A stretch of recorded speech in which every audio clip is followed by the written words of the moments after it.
আসসালামু আলাইকুম। আমন্ত্রণ গোল্ডেন এজ হোম কেয়ার উত্তর আমেরিকা বাংলা ভিশন সংবাদে। আপনাদের সাথে আছি নাদির আশরাফ।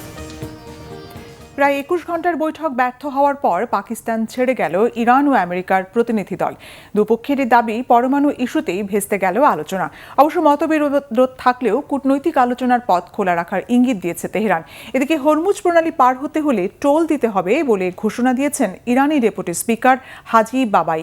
তিনি বলেন, হরমুজ প্রণালী তেহরানের জন্য একটি রেড লাইন। হরমুজ প্রণালী এখন পুরোপুরি ইরানের নিয়ন্ত্রণে উল্লেখ করে তিনি সাফ জানিয়ে দেন, সেখান দিয়ে চলাচলের জন্য ইরানি মুদ্রায় টোল দিতে হবে সব জাহাজকে। এদিকে ইরান যদি মার্কিন শর্ত মেনে নিতে ব্যর্থ হয় তবে দেশটির ওপর নৌ অবরোধ আরোপের হুমকি দিয়েছেন মার্কিন প্রেসিডেন্ট ডোনাল্ড ট্রাম্প। তবে সংলাপ ব্যর্থ হওয়ার জন্য তেহরান ও ওয়াশিংটন একে অপরকে দুষছে। হতাশাজনক এমন ফলাফলের জন্য ওয়াশিংটনের অযৌক্তিক চাহিদার প্রতি ইঙ্গিত করে তেহরানের দাবি, সংলাপ ভেস্তে দিতে অজুহাত খুঁজছিল মার্কিন প্রতিনিধিরা। আর যুক্তরাষ্ট্রের দাবি, ইরান পরমাণু অস্ত্র তৈরি করবে না এই নিশ্চয়তা না পাওয়ায় আলোচনা ফলপ্রসূ হয়নি।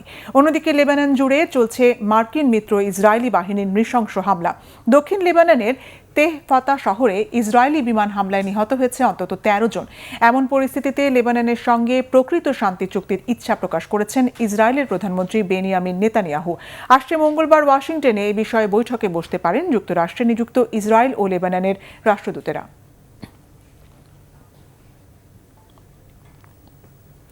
10 দিনের ঐতিহাসিক চন্দ্রাভিযান শেষে পৃথিবীতে ফিরেছেন আর্টেমিস 2 মিশনের 4 নভোচারী।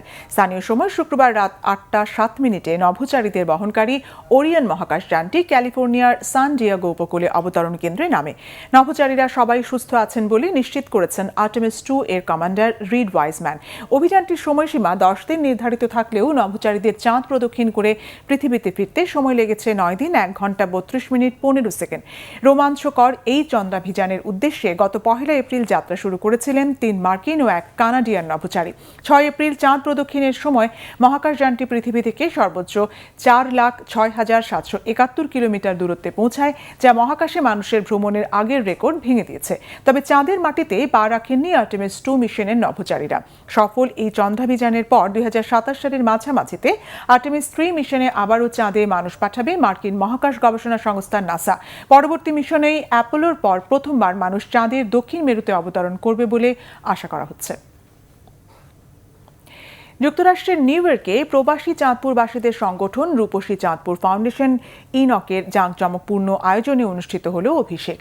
গেল 10 এপ্রিল সন্ধ্যায় নিউ ইয়র্কের উডসাইডে গুলশান টেরেসে অনুষ্ঠিত অভিষেক অনুষ্ঠানে অংশ নেন কমিউনিটির বিশিষ্ট ব্যক্তিবর্গ, সামাজিক সংগঠক এবং বিপুল সংখ্যক প্রবাসী বাংলাদেশি।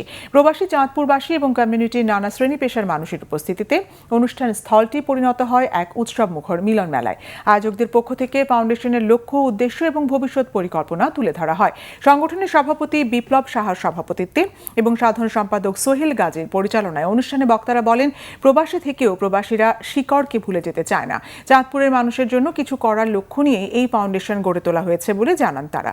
আরও জানান, শিক্ষা, স্বাস্থ্যসেবা এবং মানবিক সহায়তার মতো গুরুত্বপূর্ণ খাতে কাজ করার পরিকল্পনা রয়েছে সংগঠনটির। পাশাপাশি প্রবাসীদের মধ্যে পারস্পরিক সহযোগিতা ও ঐক্য জোরদার করাও তাদের অন্যতম অঙ্গীকার। অনুষ্ঠানে প্রধান অতিথি ও বিশিষ্ট ব্যবসায়ী শাহ নেওয়াজ বলেন, এ ধরনের সংগঠন ও আয়োজন প্রবাসীদের একত্রিত করে এবং নিজস্ব পরিচয়কে আরও শক্তিশালী করে। অভিষেক অনুষ্ঠান শেষে সাংস্কৃতিক পরিবেশনা, পরিচিতি পর্ব এবং মতবিনিময় সভার আয়োজন করা হয়। এই ছিল এখনকার মতো। আগামী বুধবার বাংলাদেশ সময় সকাল 6টা, মঙ্গলবার নিউ ইয়র্ক সময় রাত 8টায় উত্তর আমেরিকা বাংলা ভিশন সংবাদ দেখার আমন্ত্রণ রইল। এতক্ষণ সঙ্গে থাকায় ধন্যবাদ।